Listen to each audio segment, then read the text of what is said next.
le ministre, Madame la Présidente de la Commission, mes chers collègues, à entendre les partisans de la vaccination obligatoire, vacciner massivement les populations apparaît comme une décision simple, une décision de progrès qui s'imposerait à tous pour faire reculer le virus.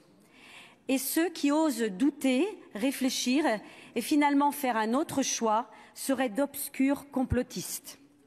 Pourtant, parmi eux, on trouve des institutions très sérieuses, comme l'Académie de médecine qui s'est prononcée contre une 3e dose généralisée, comme le professeur Alain Fischer, monsieur vaccin du gouvernement, qui se prononce contre la vaccination obligatoire, le contexte actuel ne le justifiant pas.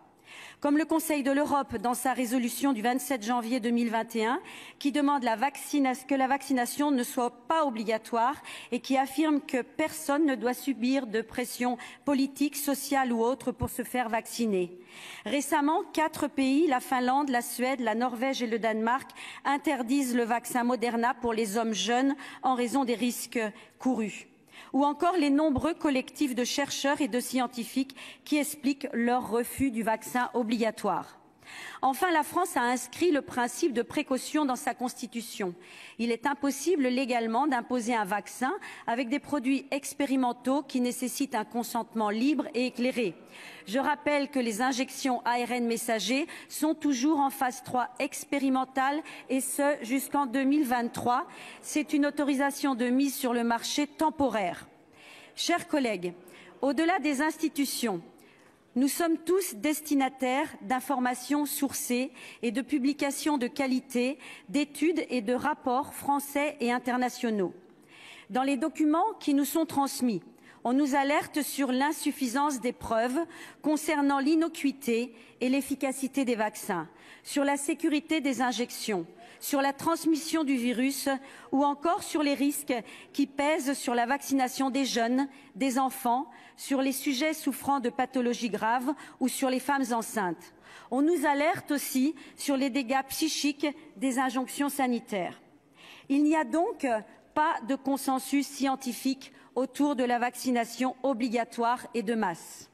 Il y a des vues et des orientations divergentes de la part des professionnels de santé. Parmi elles, adapter la vaccination aux risques et renforcer le ciblage des populations fragiles. Réhabiliter l'immunité naturelle dont des études récentes ont confirmé l'intensité, la globalité et la durabilité qui la rendent bien supérieure à celle des vaccins.